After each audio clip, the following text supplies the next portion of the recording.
What's going on, guys? I'm Orginalsins 2014 and I'm back with another video today. I'm going to go ahead and do a review tonight. A request from one of my good friends on YouTube, NWA Wrestling Fan. I'm going to review WWF Unforgiven 2001. This was the first WWF pay-per-view right after September 11th, so we'll just go into the matches, shall we? The first match of the night was a fatal four-way match for the WWF Tag Team titles. The Dudley Boys were the champions at the time. The teams were the Hardy Boys, Lance Storm and the Hurricane, who was actually the European champion at the time, Big Show and Spike Dudley. All in all, this was an okay match. It could have been better. Early on in the match, Spike Dudley did a suicide dive, and it looked like the Big Show was going to jump off the top rope, but Devon got a hold of him and stopped that from happening. That would have been interesting to see.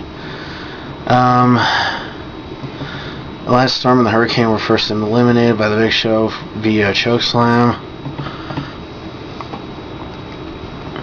Spike Dudley got pinned after a twist of fate from Matt Hardy, but Devon got the final pinfall on Matt Hardy because of a Bubba Bomb. Okay, next we got Saturn versus Raven. This was an aftermath of that stupid mop angle, and honestly, I didn't care for the match very much. I'm like, these guys had better matches in ECW or even WCW, but you know, Saturn gets the pinfall. So moving on. Next we got Christian versus Edge. This is the first match between them, and there's a lot of hype going on because Edge was the Intercontinental Champion at the time, and personally I enjoyed this match a lot. It just showed what those two could do as opponents rather than partners. Christian got the pin after he low-blowed Edge with a chair and got the roll-up pin, and Christian's your new Intercontinental Champion. Okay, next we got, next is the Brothers of Destruction, Undertaker and Kane versus Chronic, and let's be honest, guys, Chronic was a joke in WWE. Now, this is their only pay-per-view appearance. They left not too long afterwards, but I liked Chronic in WCW and all, but WWE just treated him horribly. The Undertaker got the pinfall after a chokeslam on Brian Clark, and all this was a result because Chronic cost Kane and the Undertaker the WWF Tag Team titles. Okay, next we got RVD against Chris Jericho in a hardcore match for the Hardcore Championship. I like this match. These two molded very well together, but the ending was kind of stupid. Stephanie McMahon got involved because of the feud she and Jericho had been having most of the year.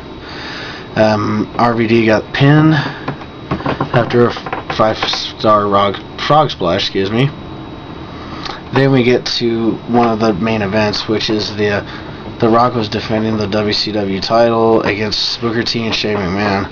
I liked it, actually. You know, The Rock had just become the WCW champion. He'd returned at SummerSlam, and this was his first title defense. It basically was like a 2-on-1 handicap match almost all through the match, and The Rock got the pin after he hit Booker T with the rock bottom.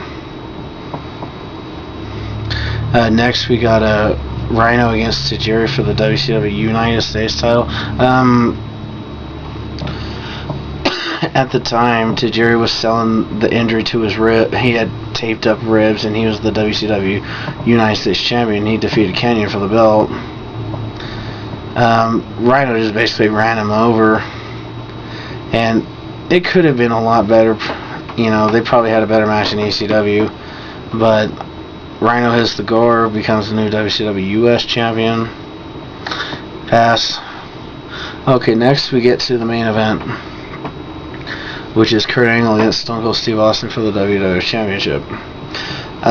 This was a pretty good match. The whole focus on it, Stone Cold Steve Austin kept focusing on Kurt Angle's neck because earlier in the weeks before the pay-per-view event. He gave him a pile driver on the floor. And it's just the hype from it because of the rematch from SummerSlam, and all this started. The rivalry started at Invasion after Stone Cold Steve Austin turned on the WWF. And Austin was going through the severe paranoia, thinking that Kurt Angle could beat him. It was a pretty good match. Stone Cold Steve Austin taps to the ankle lock. Kurt Angle is your new WWF champion.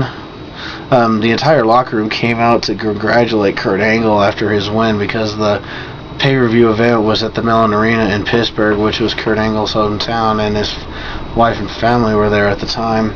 All in all, Unforgiven 2001 is a pretty good pay-per-view event. This is probably one of the cheaper WWF pay-per-views to get. Average, you can get this for about between $7 to $10, but I'd recommend this one for some pretty good. There's a couple dud matches on here, but all in all, I'd recommend this one.